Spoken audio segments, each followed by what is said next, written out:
Thanks for staying tuned to Rise News. I'm Cynthia Rare. This is Newsday. And I'm Vambai Mutiniri Ekpeyong. Let's take our first story as the governor of Oyo State, Seyi Makinde, has cautioned that Nigeria must not slide into a one-party state where opposition parties are stifled. Makinde was speaking during an interaction with journalists from the People's Democratic Party press corps in Oyo State. We are now joined by Arise analyst Dayo Sobowale to speak on Governor Seyi Makinde's appeal against a one-party state and examine who the appeal is better directed towards, whether that be the media or the politicians. Good afternoon, sir, and welcome to the program. It's great to have you. Good afternoon. It's a pleasure being here as usual. All right, the call for Nigeria not to slide into a one-party state directed towards the media specifically. What are your thoughts on that? You said there that we want to know whether it is to the media or to the politicians. But I think it says that it is for both. To me, it's a shared responsibility. It's a shared responsibility. And Seyi Makinde said as much. I'm very much interested in it because you see, you can't analyze this without throwing up some kind of worms on either side, either our side or their side, because we too must accept responsibility. But I think with the politicians, it is their rhetoric and their quest for power that fuels the impression that the party in power is about to eliminate the others and turn the country into a one-party state. See, the forthcoming Ondo election, November 16, Ganduje, the APC leader, is already saying that they will take 90% of the vote. You know that is impossible. But it's the quest for power. That's the nature of competition. If you want to compete, you must campaign.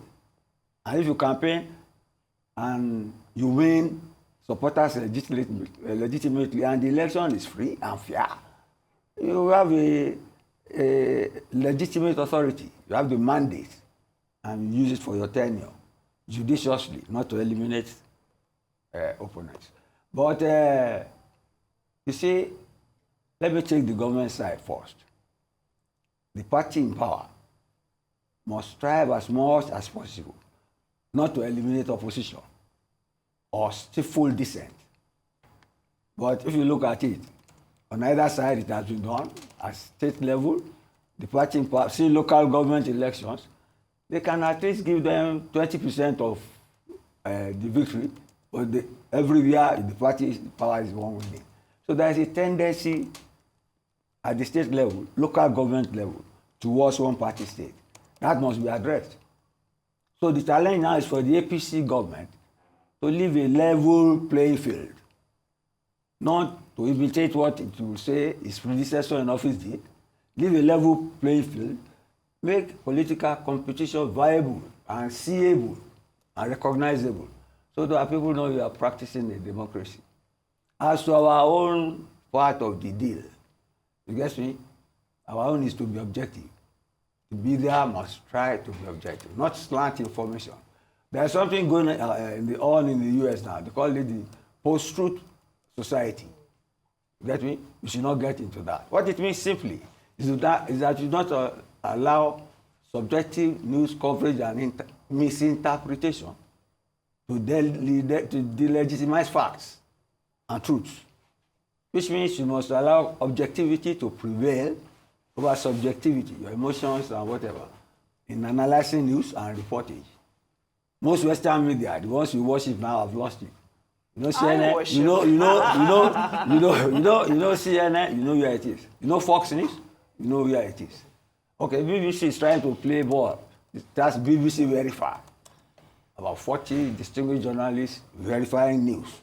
That is our responsibility. To give candid, objective, neutral news analysis as much as possible.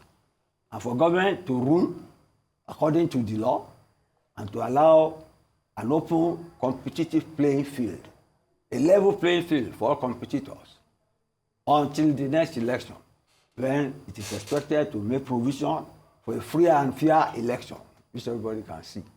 Let's leave it at that for now. Well said, Mr. Sobowale. I definitely appreciate your balance with what you're calling for, both on the media side with objective reportage and also the ruling party staying away from eliminating opposition and stifling dissent. But I also like to ask you if you want to see systemic changes on both sides as well that could ensure a robust multi-party democracy. It depends on what you mean by robust changes. See, like I said earlier, on the media side, the strive should be at objectivity. And I mean it. I mean it. And I'll give you a good example now. They are trying to wish the chief of army staff dead, by all means. They said the guy died. I have read several times the army putting out release by a general. And the general even getting annoyed with the media, saying that I've told you several times, can't a man go on his sleep? That even he himself, he has not done well, that man has gone on and will come back. Whereas as yesterday, some people were still reporting that he was dead. I had to cross-check some from my phone that a release was issued 4 hours ago. That's misinformation. That is disinformation. And that is not for the press to indulge in. You know, we have what they call a fifth realm of the state now, which is social media platform. With this internet and viral news creation, people tend to believe negative news far faster than they allow attempt to criticize what is being central. Even in Europe now, they are trying to desensitize people into sending news you are not sure of. Because if you send news that you are not sure of, you are propagating falsehood and fake news and deep fakes. So that is our responsibility. And that's the robustness we need on our part. The robustness on the side of the politicians is to create an atmosphere for competitive democratic politics so that people can challenge their policies and campaign freely and move freely and not be intimidated, such that the state does not weaponize its own institutions to legitimize or cripple opposition. That is the robust thing I want.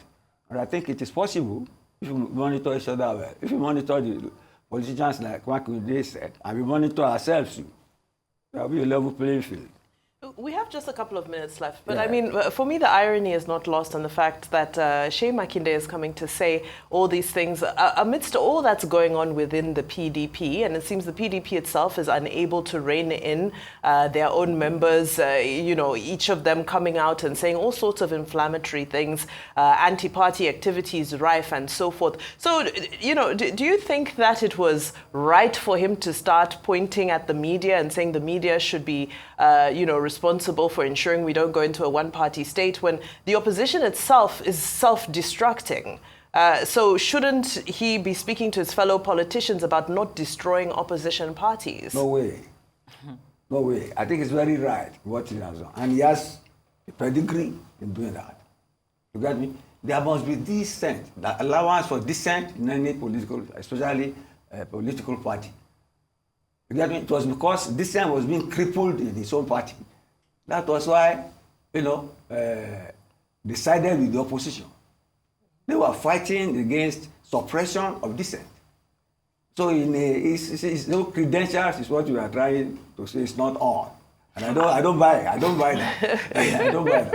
So it's in a way competent to say what he has said.